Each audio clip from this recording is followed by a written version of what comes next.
Libro del profeta Nehemías, capítulo 4, nos dice la Escritura que cuando oyó Sanbalat que nosotros edificábamos el muro, se enojó y se enfureció en gran manera e hizo escarnio de los judíos. Y habló delante de sus hermanos y del ejército de Samaria y dijo: ¿qué hacen estos débiles judíos? ¿Se les permitirá volver a sus sacrificios? ¿Acabarán en un día? ¿Resucitarán de los montones del polvo las piedras que fueron quemadas?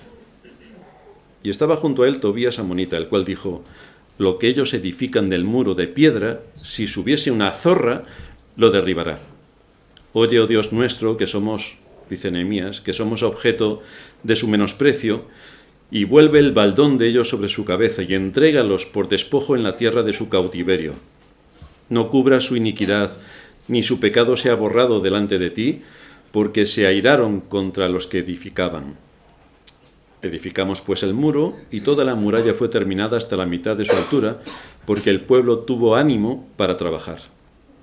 Pero aconteció que oyendo Sanbalat y Tobías y los árabes, los amonitas y los de Asdod, que los muros de Jerusalén eran reparados, porque ya los portillos comenzaban a ser cerrados, se encolerizaron mucho, y conspiraron todos a una para venir a atacar a Jerusalén y hacerle daño.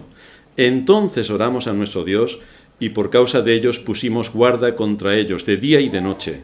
Y dijo Judá: las fuerzas de los acarreadores se han debilitado, y el escombro es mucho, y no podemos edificar el muro. Y nuestros enemigos dijeron: no sepan ni vean hasta que entremos en medio de ellos y los matemos, y hagamos cesar la obra. Pero sucedió que cuando venían los judíos que habitaban entre ellos, nos decían hasta 10 veces: de todos los lugares de donde volveréis, ellos caerán sobre vosotros.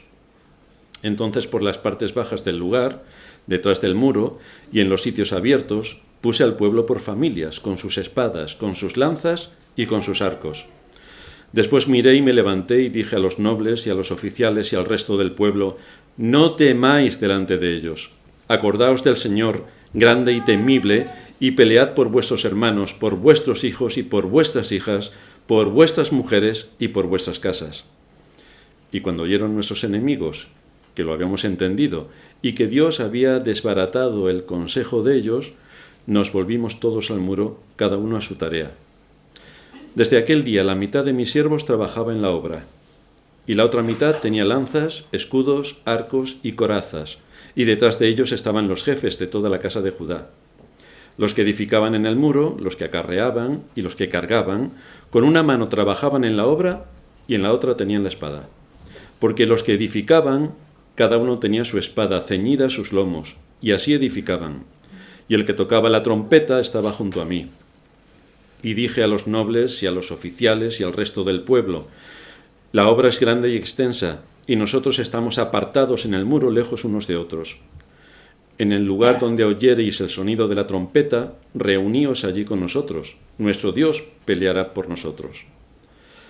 Nosotros, pues, trabajábamos en la obra, y la mitad de ellos tenían lanzas desde la subida del alba hasta que salían las estrellas.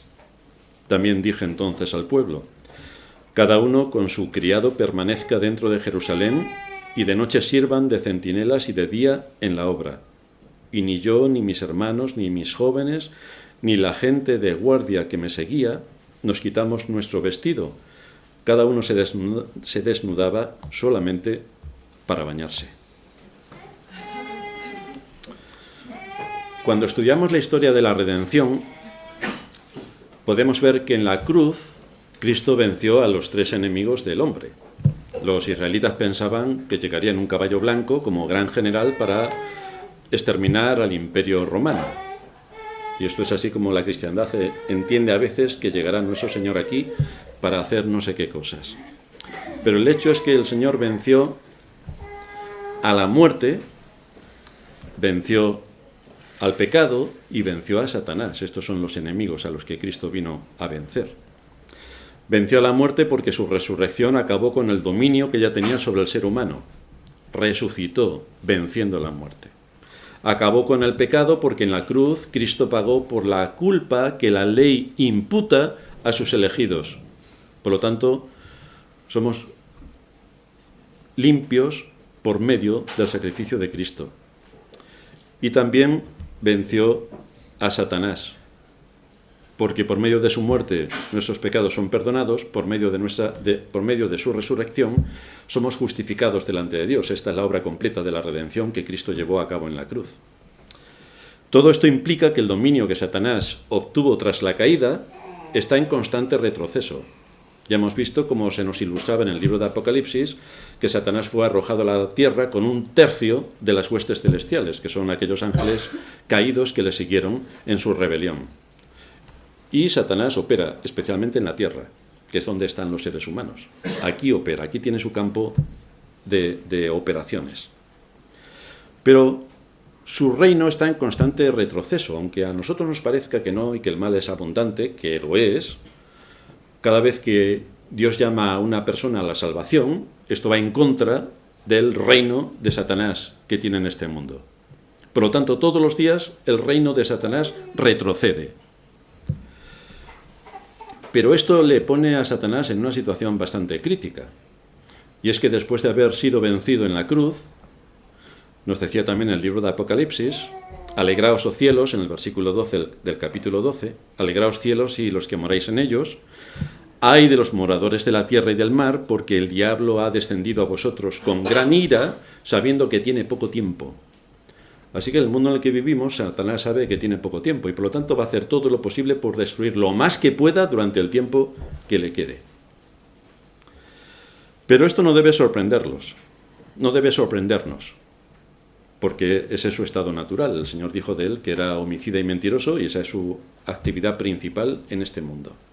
No debe sorprendernos, ni tampoco debemos sorprendernos verlo en acción en este capítulo, luchando por detener la obra de Dios. Porque reedificar las murallas de Jerusalén era una obra de Dios. Era la ciudad de Dios. Era desde donde debía salir la luz a las naciones. Por lo tanto, estamos hablando de algo que era importante. Y es la protección que ofrecen los muros a los habitantes de esta ciudad, que deberían servir de luz a las naciones cuando se dispusieran a enseñar todo lo que Dios ha revelado en su palabra. Es de interés observar lo lejos que queda esta escena, cuando aquí están reedificando y se están tomando esto bastante en serio como una obra de Dios. Es interesante observar lo lejos que queda esta escena del misticismo y espiritualismo al que nos tiene acostumbrada la cristiandad. Porque aquí, si no tienes las dos manos juntas, un arito en la cabeza y levitas medio metro del suelo, parece que no eres santo. Por lo tanto, nada de lo que hagas fuera de eso tiene sentido. Pero lo que vemos en todas las historias bíblicas es todo lo contrario. Es que la enseñanza de la Escritura tiene una aplicación práctica para hoy, para la economía, para la ciencia, para la política, para la religión, para todos los ámbitos de la vida humana, porque toca todos los ámbitos de la vida humana. Así que bien haremos en atender la palabra y estudiar lo que ella, con rigor, nos enseña. Hoy nos vamos a concentrar en las palabras que Nehemías le da al pueblo para animarles en medio de una situación bastante crítica donde tenían enemigos por todos sitios. Y la encontramos en el versículo 14. Cuando vi su temor, porque estaban atacados por todos sitios, desde todos los ámbitos, para destruirles por completo, para quitar sus sacrificios y para anular la presencia del pueblo de Israel, cuando vi su temor, me levanté y le dije a los nobles, a los oficiales y al resto del pueblo: no les tengáis miedo, acordaos del Señor, que es grande y temible, y luchad por vuestros hermanos, vuestros hijos, vuestras hijas, vuestras mujeres y vuestras casas. No les tengáis miedo. Bueno, esto dicho en la cristiandad de hoy sería de risa, porque si hay un ejército que sea cobarde en grado superlativo es la cristiandad, como iremos viendo. Así que con este texto vemos que Nehemías apunta a 4 aspectos que nos son interesantes en la batalla. El primero, que tenemos que analizar el temor e identificarlo. El segundo, que hay que resistir al enemigo. El tercero es que nos tenemos que acordar del Señor, porque a lo mejor se nos olvida. Y el cuarto, tenemos que entender por qué luchamos. Así que en esto es en lo que Nehemías va a dirigirnos hoy la predicación. Vamos a ver, por tanto, en primer lugar, analizando el temor, identificándolo. Queridos hermanos, la cristiandad no tiene ningún temor, pero no porque confíe en el Señor, sino porque es ignorante. Así que, ante algo que es bastante terrible, si tú no tienes conocimiento de que es terrible, estás tan tranquilo.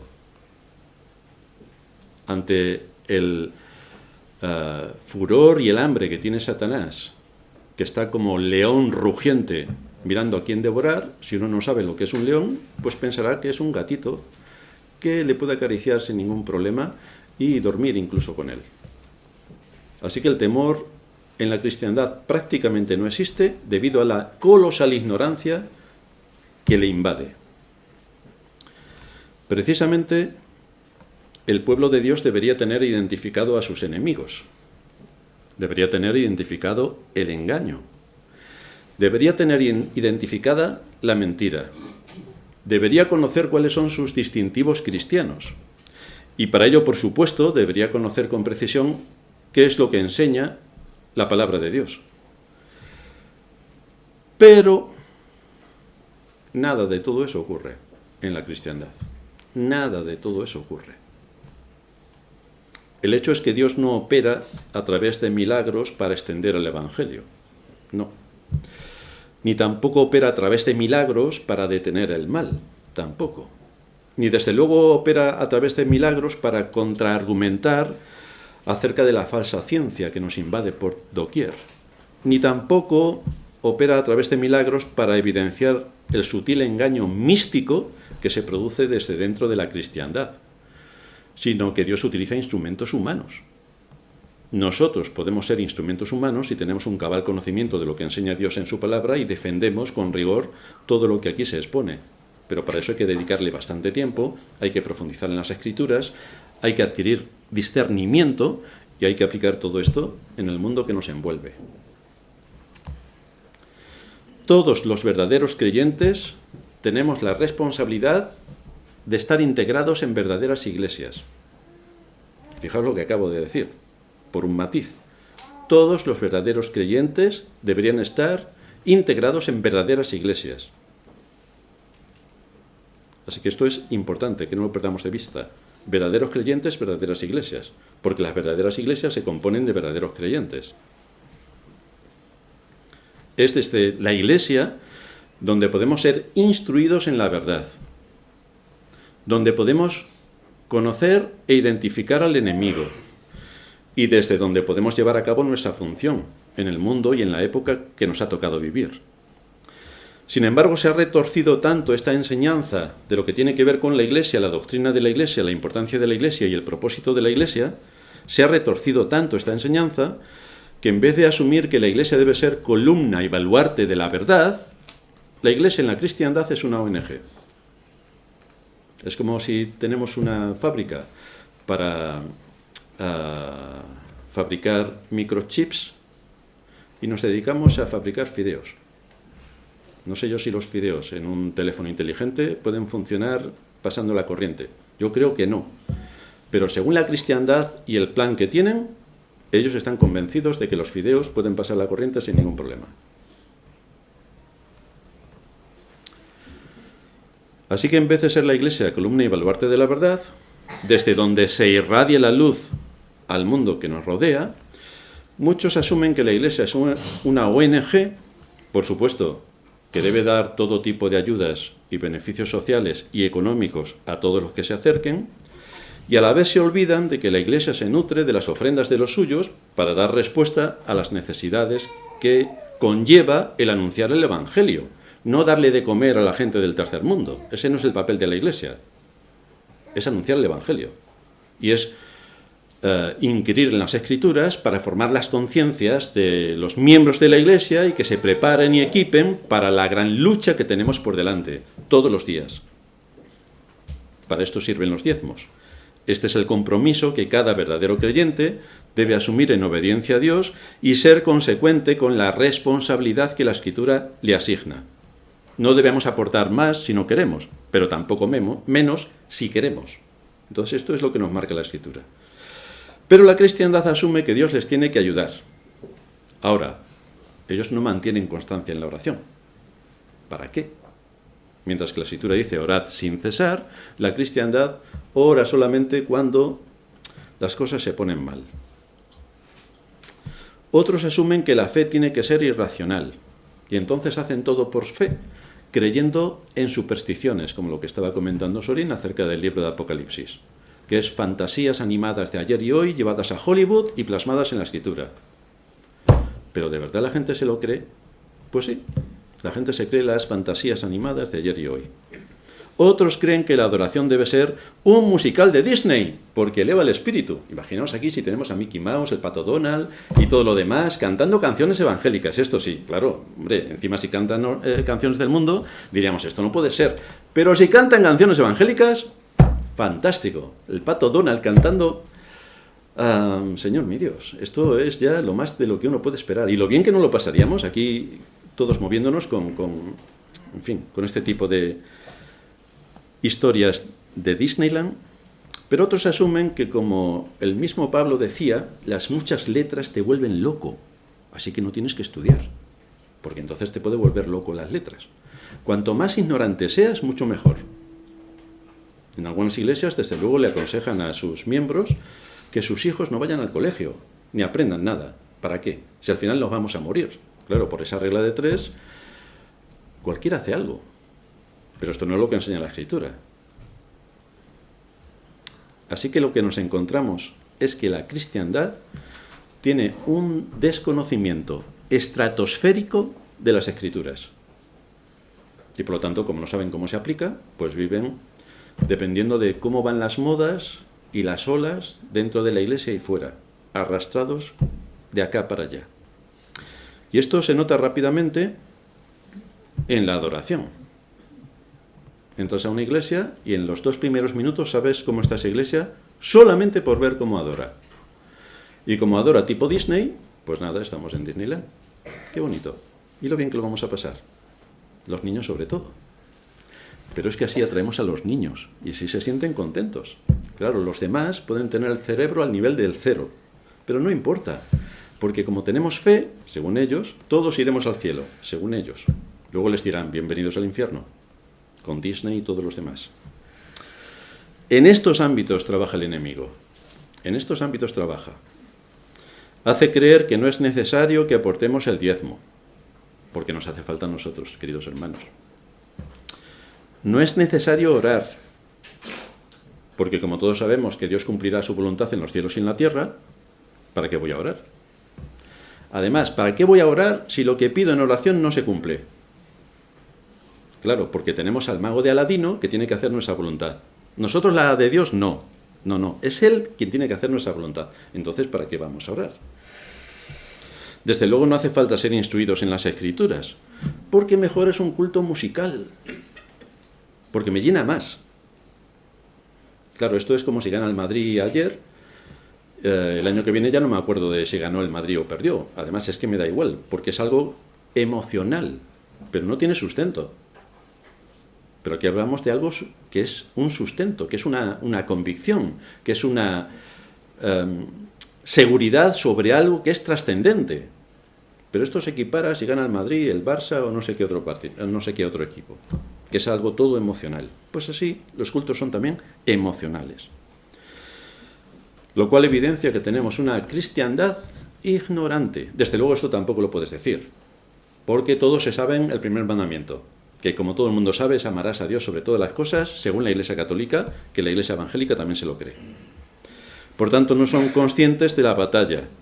Y esa es la razón de que no se den ni cuenta de que están siendo motivo de escarnio, de mofa y de burla, pero ellos lo llevan tan bien, porque por eso son cristianos. Pueden asumir la mofa, la burla, que les escupan en la cara, y poner, como decía también Sorín el otro día en la predicación, poner la otra mejilla cuando le peguen un tortazo soberano, poner también la otra mejilla a ver si le dan una bofetada mayor. Esto es lo que tiene la cristiandad. Luego, por supuesto, si tienes un hermano o al pastor que no te cae bien, le puedes escupir y pegar una patada. Pero en general somos tan buenos que somos permisivos con todo lo que ocurre en la sociedad que nos rodea. Como no se es consciente de absolutamente nada de todo esto, no se hace nada. No se hace nada para revertir la situación. Y solo a la mayoría de la cristiandad le preocupa la evangelización. pero a su manera. A su manera. No es la evangelización de las Escrituras, no. Coges una caja roja, si puede ser de Nestlé, mejor. La pones en la Puerta del Sol, te subes encima y empiezas a gritarle a la gente. Lo mínimo que puedes esperar en España es que te peguen un tomatazo. Pero lo sufres por la causa del Evangelio, según los que se suben en la caja roja. Así vemos payasos por el Evangelio, mímicos por el Evangelio, tutti frutti por el Evangelio.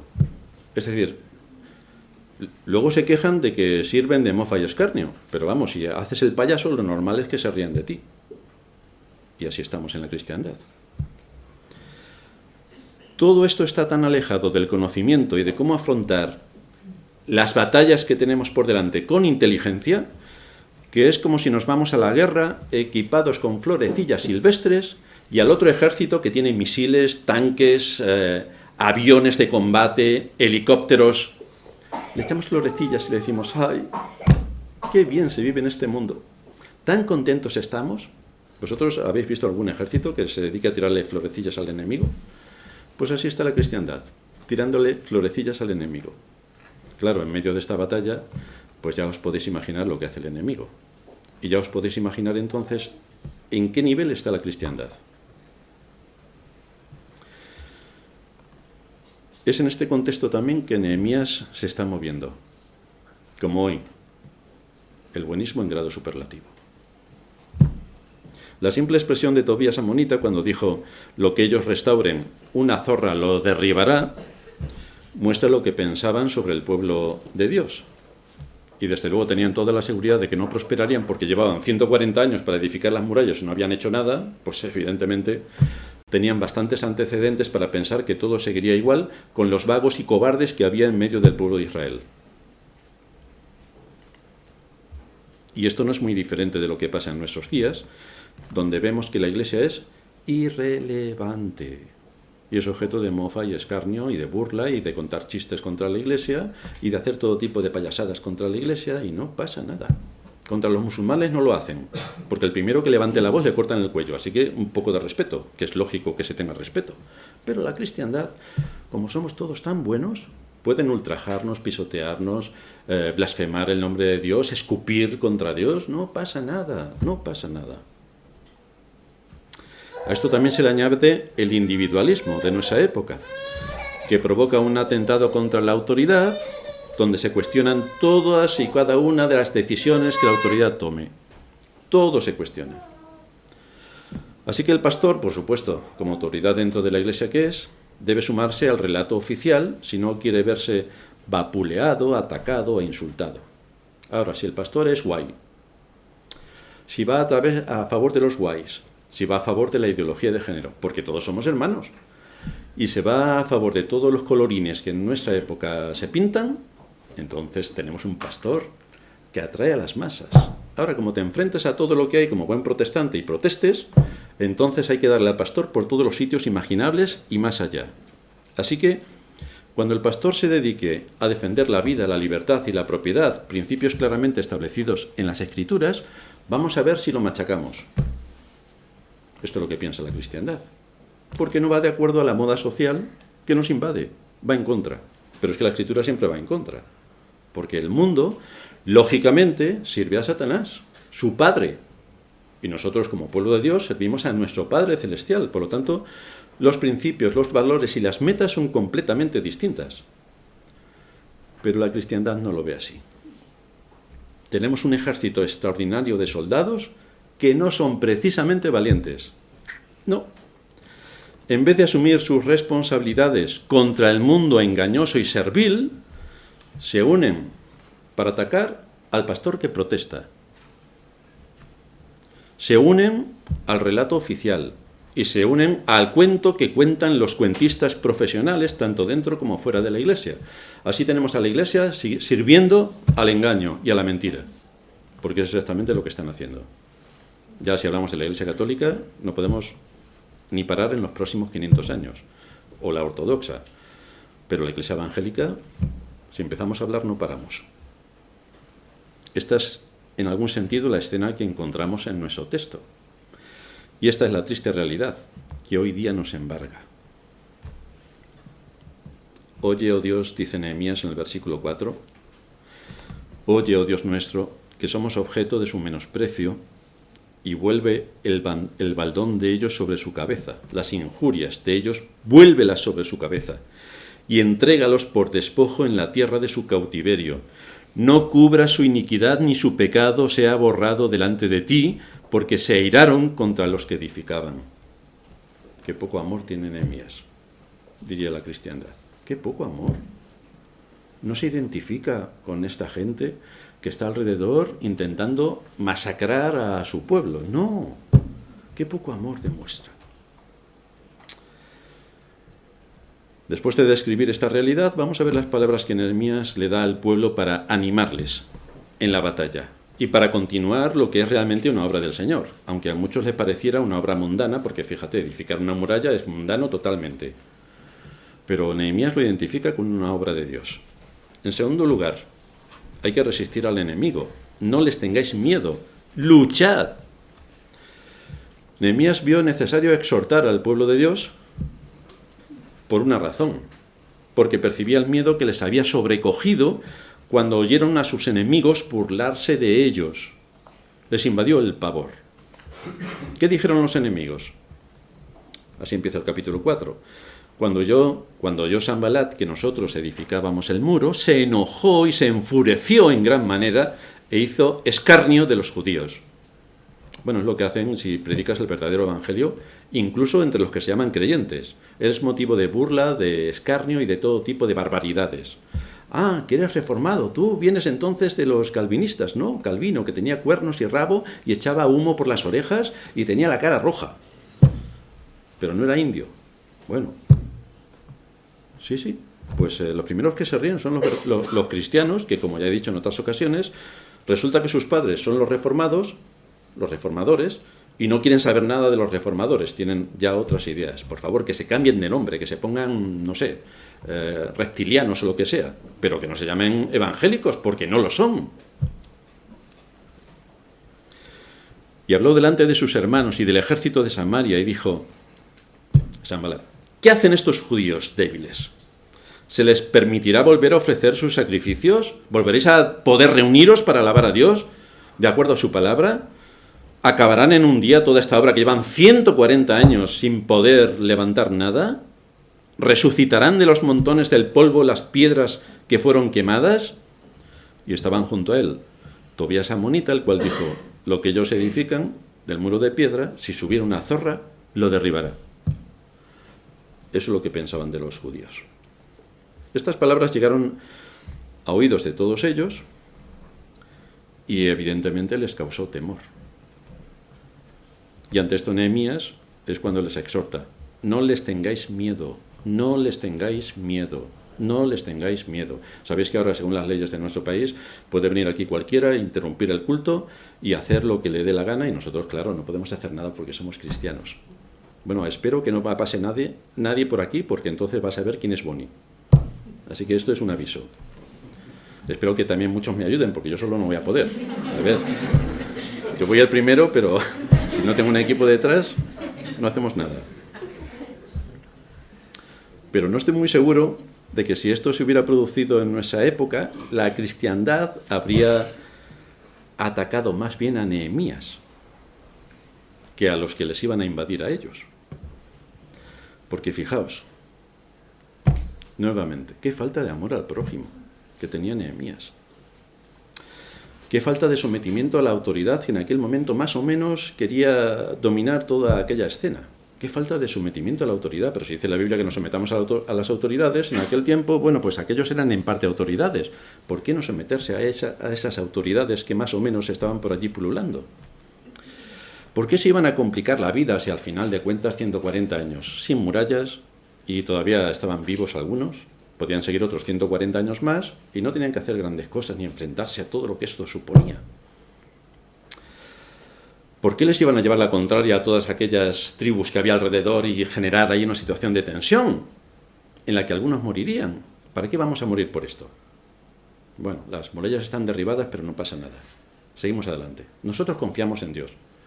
Y así seguirían tan tranquilos como hoy la cristiandad, que tiene las murallas no derribadas, sino hechas cenizas y están tan tranquilos. Ahora bien, ¿cómo resistió Nehemías al enemigo? ¿De dónde sacó las energías? Pues esta resistencia tiene tres aspectos importantes que no podemos pasar por alto. Porque en primer lugar está la oración. Nehemías pudo presentar defensa y argumentar al pueblo de Dios por medio de la oración. Nehemías sabía que la oposición realmente no era humana, sino satánica. No eran solamente aquellos enemigos del pueblo de Israel que estaban allí preparados para acabar con ellos, sino que detrás había algo más, y era una oposición satánica. De hecho, cuando estamos involucrados como creyentes, sea cual sea, en la actividad en la que se desarrolla nuestra vida, siempre vamos a tener dificultades sin cuento, por todos sitios. Tentaciones o ataques o cualquier otro tipo de circunstancia que nos amedrenten. Pero no debemos olvidar que nuestra lucha no es contra carne ni sangre, sino contra principados y potestades de las regiones celestes. Ahí está la lucha. Es una batalla espiritual y es un dominio por la conciencia. Y como es así, nuestras armas también deben ser espirituales. Es decir, debemos hacer lo que debemos hacer en este mundo, pero no olvidemos cómo la conciencia tiene que estar asentada en los principios de las Escrituras.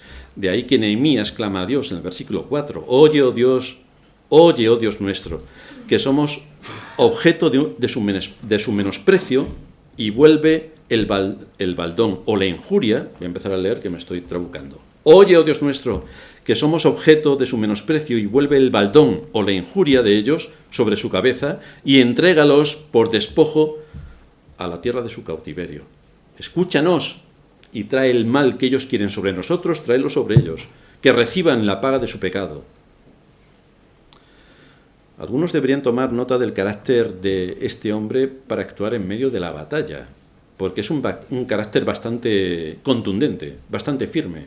No está jugando, ni es un buenista. Es un hombre realista que tiene que cumplir un propósito en el mundo, en la época en la que el Señor le ha puesto. Y por otra parte, fijaos también que aunque es un asunto que solo tenía que ver con la reedificación de las murallas, lo cual parece algo bastante mundano, el texto nos muestra que es mundano si no tenemos discernimiento, porque hay muchas cosas que se encierran tras levantar estos muros que defendían a la ciudad de Jerusalén, a sus moradores y a la palabra. Tanto en la edificación de cada iglesia para repeler el mal, como en nuestra lucha personal a nivel espiritual contra nuestros enemigos, la oración es imprescindible. Una iglesia muy poco dada a la oración, con toda seguridad puede esperar muy poco crecimiento, muy poco discernimiento y poca esperanza en vencer las batallas, sino que se creerá los cuentos que le cuentan desde todos los ámbitos. La única manera que tenemos para prosperar espiritualmente es de rodillas, suplicando a Dios su asistencia, continuamente. ¿Cómo resistió Nehemías al enemigo? En primer lugar, que hemos visto por medio de la oración, y en segundo lugar, manteniéndose en vela. Fijaos lo que dice Nehemías en el versículo 9. Entonces, nuevamente, oramos a nuestro Dios, y para defendernos montamos guardia contra ellos, de día y de noche. Es así como te puedes defender del enemigo. Si te vas a dormir, pues ya sabes lo que puede pasar. Así que vemos aquí que Nehemías no solamente clama a Dios por medio de la oración, sino que reconociendo su responsabilidad en el contexto que le ha tocado vivir, se asegura de que los hombres estuvieran en guardia contra el enemigo. Se asegura. Ora pidiendo el cuidado de Dios. Y por lo tanto también ora para cuidarse a sí mismos. Así que toman medidas prácticas con tal de presentar una defensa contundente contra el enemigo. Por eso el Salmo 127 nos habla de esta situación. Si Jehová no edificare la casa, en vano trabajan los que la edifican. Evidentemente, no solamente es la oración, es que tenemos que hacer alguna cosa también. Si Jehová no guardare la ciudad, en vano vela la guardia. Pero la guardia tiene que estar en oración. Tenemos que llevarlo todo en oración y después tenemos que ser consecuentes con nuestra responsabilidad en este mundo. No podemos orar y que el Señor nos defienda y nosotros no hacemos nada. Pero las Escrituras son amplias en demostrarnos que tenemos que orar y trabajar, orar y trabajar. Hay que orar por la extensión del reino de Cristo, pero ¿qué vamos a hacer para que esto ocurra? Hay grandes ataques contra la fe, pero ¿qué vamos a hacer para defendernos de estos ataques y presentar la verdad? Hay que orar por la paz y protección de la Iglesia, pero ¿qué vamos a hacer para proteger a la Iglesia de los males que nos invaden, para que la Iglesia, en su entorno natural, que es la paz y la unidad, no se toque, sino que se mantenga? ¿Qué vamos a hacer cada uno de nosotros para que esto sea una realidad? Con este fin, Nehemías se asegura de colocar hombres en los puntos más débiles y vulnerables. Y nos dice el versículo 13, entonces aposté hombres en las partes más bajas del lugar, detrás de la muralla y en los sitios descubiertos. Tenemos que proteger los flancos. Y esto nos muestra que nos hacen falta hombres. Hombres. En el mundo en el que vivimos les hacen falta guays, pero en la Iglesia no. Aquí necesitamos hombres con valor, con coraje, con determinación. Necesitamos hombres. No queremos cobardes que se pongan de perfil cuando tenemos ataques del enemigo. Ni por supuesto queremos que se unan al enemigo cuando tenemos los ataques contra la vida, la libertad, la propiedad y la verdad. Queremos hombres que defiendan. Por otra parte, ninguno de los que estaban allí se levantó para decir, vamos a ver, Nehemías, un momento. A ver, ¿tú no eres copero del rey? Ese es tu oficio. ¿Qué estudios tienes sobre estrategias militares? Ninguno, ¿no? Pues no puedes dirigirnos. ¿Qué estudios tienes sobre levantar muros? Pues no puedes dirigirnos. ¿Qué estudios tienes sobre...? Que es cuando uno se presenta, porque es que hay algunos con titulitis que piensan que al resto de los mortales el cerebro no les funciona y que no tienen inteligencia y por lo tanto no saben la secuencia de las cosas. Pero resulta que sí, que Dios dio en su magnánima bondad, dio el don de la inteligencia a todos los seres humanos. Ahora hay que trabajar la inteligencia y no tienes que ser experto en algo, ni pasarte 500 años estudiando algo, para que te des cuenta que si te tiras de una torre de 500 metros, lo más seguro es que te mates. Y para eso no tienes que estudiar ingeniería. Es la lógica. Como esa lógica, hay 1000. Entonces aquí destaca también esto. ¿Tienes estudios, Nehemías, sobre esto? ¿No tienes? Pues entonces te tienes que callar. Te vas de vuelta a tu país, que es Persia, porque es donde has vivido, y a nosotros nos dejas tranquilos. Porque nosotros queremos seguir viviendo tan tranquilamente aquí con las murallas destruidas, juntándonos con el enemigo. O sea, al final nos dejan vivir tranquilos. Esto es lo que pasa también en la Iglesia. Y de esto tenemos cuentos para contar sin número. Pero no es así como reaccionó toda esta gente. Sino que escuchó la lógica que traía Nehemías en base a las Escrituras y al papel que ellos tenían en este mundo. Por otra parte, fijaos que procura mantener un equilibrio entre el trabajo diligente y el velar contra el enemigo. Así nos dice en el versículo 17, los que edificaban en el muro, los que acarreaban y los que cargaban con una mano trabajaban en la obra y con la otra tenían la espada. Esto en la cristiandad tampoco existe. ¿Por qué? Si podemos llevar una Biblia, bueno, una Biblia ya no, que nos pesa mucho y quizá se hernie el brazo y tengamos, por soportar tanto peso, tengamos problemas. Pero a quien podamos abrazarle con el Salmo 119 o algo así, a ver si se convierte, hombre, lo único que puede pasar es que te aborrezca durante toda su vida, por ser tan pesado. Pero esto la cristiandad tampoco lo entiende. Estas personas tenían conciencia de lo ardua que era la labor de tener que estar en vela contra el enemigo. Entonces, trabajaban y tenían la herramienta que les podría defender de los ataques. El versículo 23 nos dice, ni yo ni mis hermanos, ni mis jóvenes, ni la gente de guardia que me seguía, nos quitábamos nuestro vestido, sino que cada uno se desnudaba solamente para bañarse. Bueno, esto en las iglesias evangélicas también, a veces uno le tiene que decir a algún hermano, a ver si frecuentas el baño de vez en cuando. Pero aquí nos muestra que esto de bañarse parece hasta saludable. Pues así lo hicieron también, solamente se quitaban la ropa para ir a bañarse. Lo cual nos muestra que para poder luchar contra nuestros enemigos espirituales, que luego se manifiesta en cosas concretas en el mundo en el que vivimos, también debemos estar en vela, estar atentos, porque el enemigo nos engaña por todos sitios, por todos sitios. En las noticias, no escuchéis las noticias, porque esto es corromper la conciencia, corromper la información, corromper el conocimiento, corromperlo todo. Así que si no podéis ver la tele, mejor.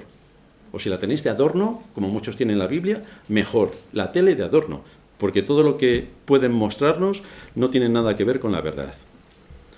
Hay que luchar contra nuestros enemigos espirituales, pero los tenemos que identificar. Tenemos que defender nuestras convicciones cristianas como iglesia en el mundo en el que nos ha tocado vivir, y también para defendernos de los ataques que a nivel personal sufrimos por causa del Evangelio. También tenemos que estar en vela. Debemos tomar precauciones, debemos identificar nuestras áreas débiles y debemos fortalecer los flancos donde estamos peor. Y de un breve análisis de cuál es nuestro conocimiento de la Escritura y de cuál es la aplicación que hacemos a la vida en la que nos movemos, pues veremos rápidamente si estamos flaqueando en algún área. Debemos saber y conocer por dónde nos puede atacar Satanás, tanto a nivel de iglesia, donde hay enemigos internos y externos que quieren retrasar la obra, impedir su avance, inquietar al pueblo de Dios, cuestionar el ministerio, o los ataques externos, donde se intenta que el nombre de Dios sea raído de la faz de la tierra y que la falsa ciencia y la filosofía especulativa ocupen la centralidad del cuento que nos cuentan. Como todo el mundo sabe, Dios dice en su palabra que en el principio creó los cielos y la tierra y que creó al hombre, varón y hembra los creó. No hay que ser demasiado inteligente para ver esto. Pero llegamos a cuestiones ideológicas y ahora la falsa ciencia dice que hay 47 variantes de sexo. Pero tú no puedes decir nada en contra porque es lo que dice la ciencia, como todo el mundo sabe. La ciencia dice que un ser humano en el vientre materno es pues como una verruga, por eso puedes quitarte todas las verrugas que quieras 7 veces al año. Pero la Escritura dice, mi embrión vieron tus ojos, y allí estaban escondidas todas las cosas. El ADN del bebé recién en el embrión es distinto al de la madre. Tiene el latido de su corazón. Pero hoy no puedes decir esto, porque la ciencia, claro, dice que hasta que el bebé no respira, no ha salido del vientre materno y está respirando, no es un ser humano. Claro, antes era... ¿Qué era antes? Esperaremos a que nos respondan los científicos de la falsa ciencia. Así que Nehemías resistió al enemigo por medio de la oración, manteniéndose en vela y, en tercer lugar, perseverando. Porque, como podéis imaginar, en toda labor, cuando tenemos que hacer algo, vamos corriendo a hacerlo. Ahora, mantente en esa posición los próximos 30 años. A ver si aguantas. Porque empezar es relativamente fácil. El asunto es perseverar. Perseverar. El principio siempre es más fácil que el continuar adelante con lo que estamos haciendo. Es mucho más difícil continuar cuando encontramos obstáculos que impiden que avancemos como a nosotros nos gustaría. Este hombre vino de lejos para poner el honor de Dios en su lugar. No era un soñador, porque en ese caso no habría aguantado lo que les estaba ocurriendo, sino que era un hombre con convicciones, y por eso no solamente empezó toda la reedificación de la muralla, sino que también persistió, animó, alentó, perseveró en el trabajo que tenía encomendado. Aquí vemos cómo el pueblo había logrado avanzar. Dice el versículo 6, edificamos pues el muro y toda la muralla fue terminada hasta la mitad de su altura, porque el pueblo tuvo ánimo para trabajar. Habían llegado hasta la mitad. Hasta la mitad. En ese punto es cuando estamos muy lejos del principio y a la vez estamos bastante lejos del final, a la mitad. ¿Y qué pasó cuando estaban a la mitad? Versículo 10.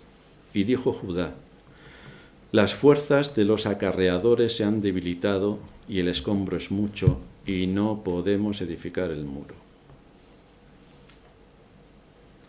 Así que aquí tenemos uno de los ataques más brutales, el desaliento. El desaliento. No les fue suficiente ver todo el progreso que habían logrado, la mitad de las murallas. Ya iban por la mitad de la reconstrucción. Y entonces empezaron a pensar en lo que les faltaba, lo difícil y arduo de la obra, y que ya estaban cansados. Esto es lo que muchas veces nos ocurre a los creyentes. Empezamos nuestras oraciones. Señor, que me suban el sueldo. Señor, que tenga una casa mejor. Señor, que a ver si puedo tener 20 años menos. Eso no oramos, pero se nos pasa por la imaginación.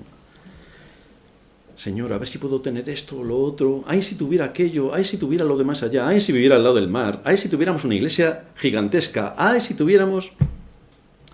Pero no empezamos a pensar y a meditar en que hoy todos vamos a comer, salvo que esté a régimen. Hoy todos tenemos para comer.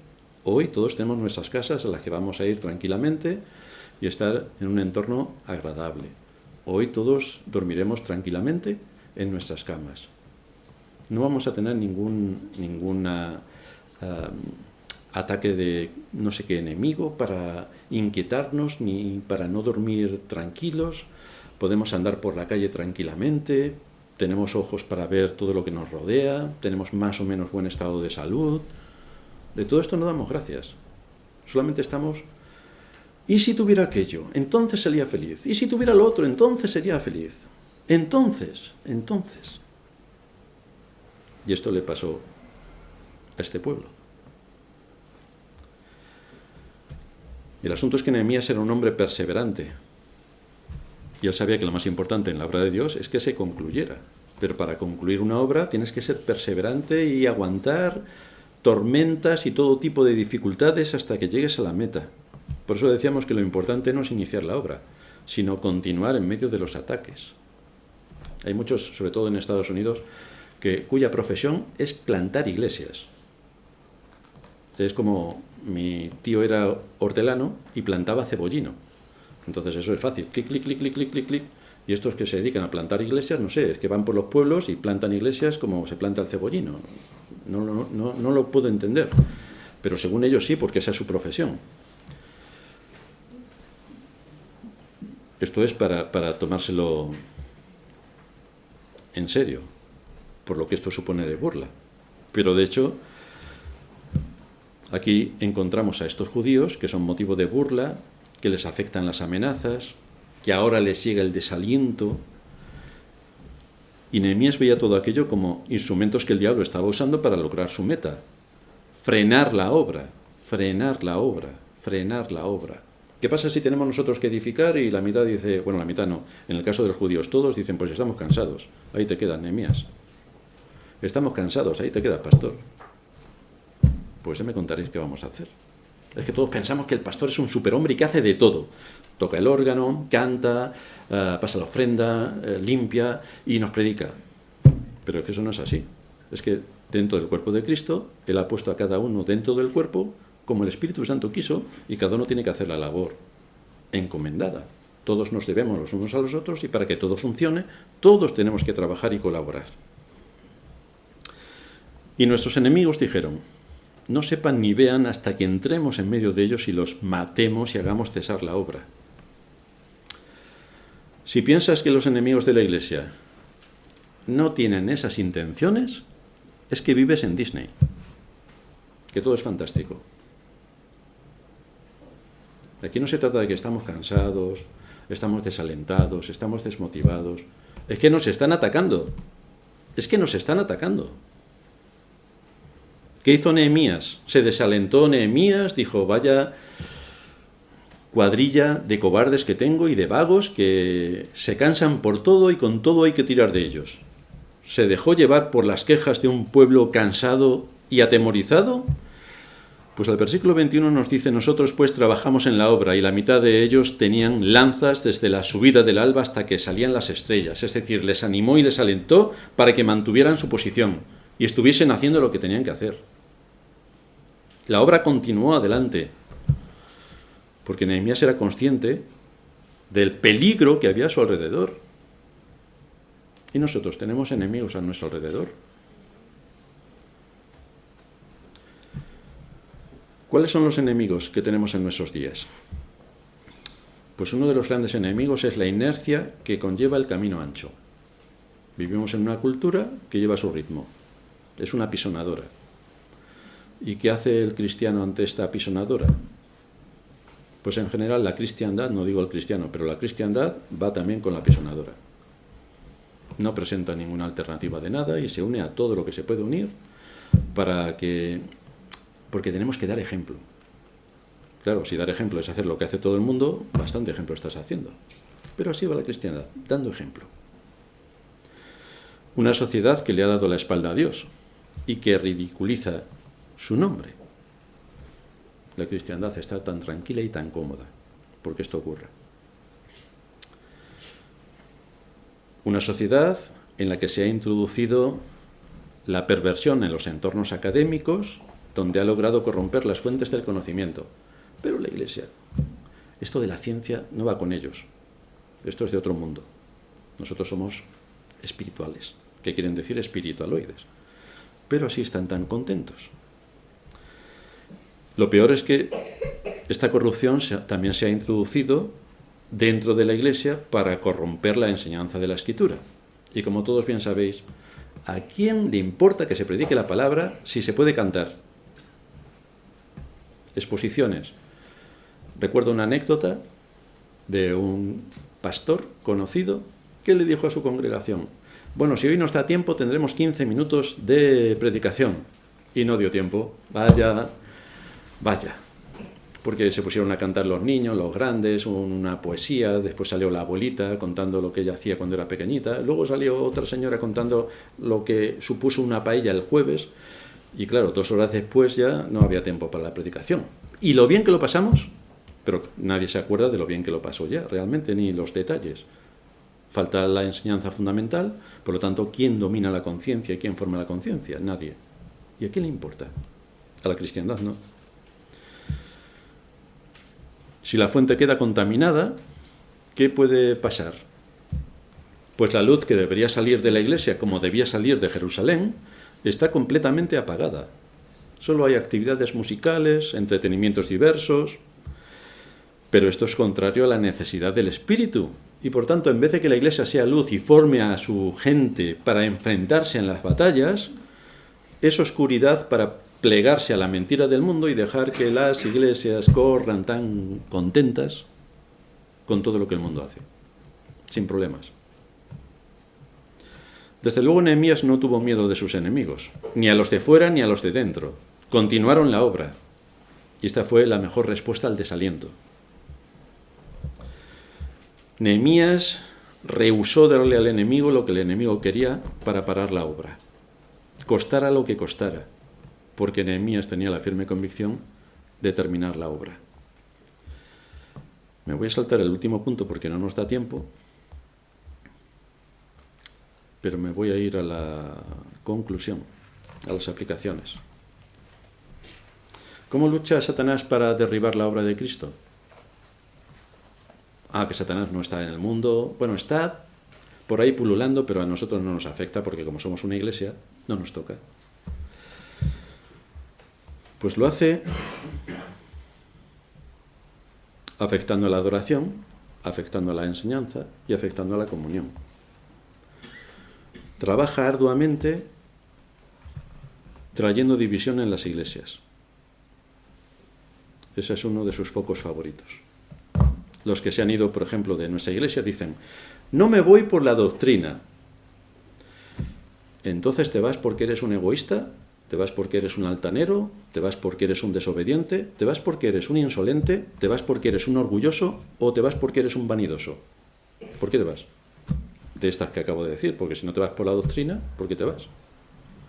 Así que en vez de unir nuestras fuerzas para edificar las murallas, pues empezamos mal.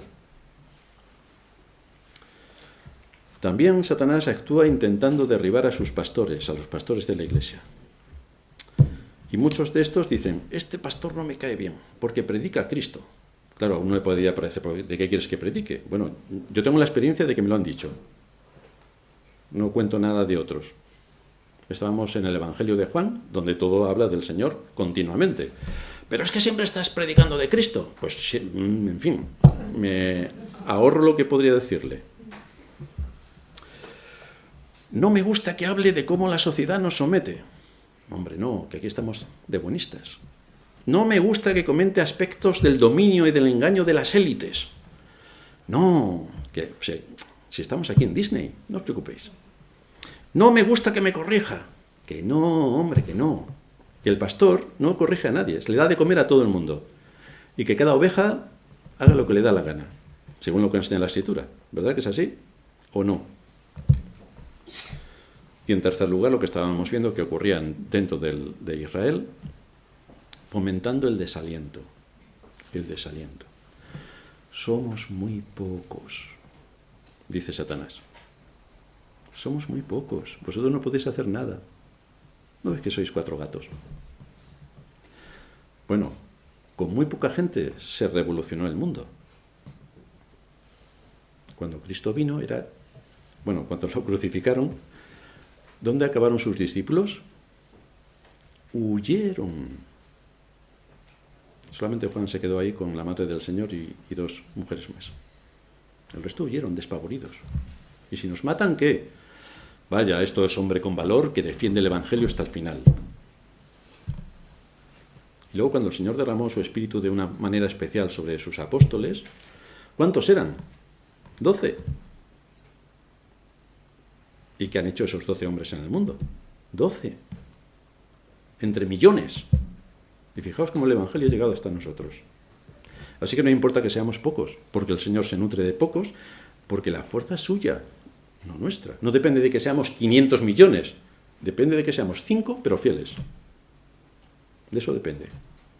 Que oremos, que seamos constantes, que en la medida en que el Señor nos abra puertas para poner con firmeza las aplicaciones de las enseñanzas de las Escrituras, lo podamos hacer. Que prediquemos con firmeza y con rigor las enseñanzas. Que lleguen hasta lo último de la tierra. Que otros puedan ver en las Escrituras todo lo que de ella sobresale para el conocimiento de Dios, para el conocimiento de nosotros mismos, para el conocimiento del mundo, para que conozcamos el avance del mal, para que identifiquemos al enemigo y para que luchemos en contra de los cuentos que nos cuentan. Todo esto está en la Escritura. Así que nos despedimos con las palabras de Nehemías. No temáis delante de ellos. Acordaos del Señor, grande y temible, y pelead por vuestros hermanos, por vuestros hijos y por vuestras hijas, por vuestras mujeres y por vuestras casas. Esta es la obra de Dios. Y el testimonio del Evangelio tiene que perdurar y tiene que prevalecer y tiene que ser comunicado a todos los que nos rodean, nuestra familia. La protección respecto a la vida eterna que nos ofrece la Escritura tiene que ser en este contexto predicada y en este contexto aplicada. Terminamos en oración.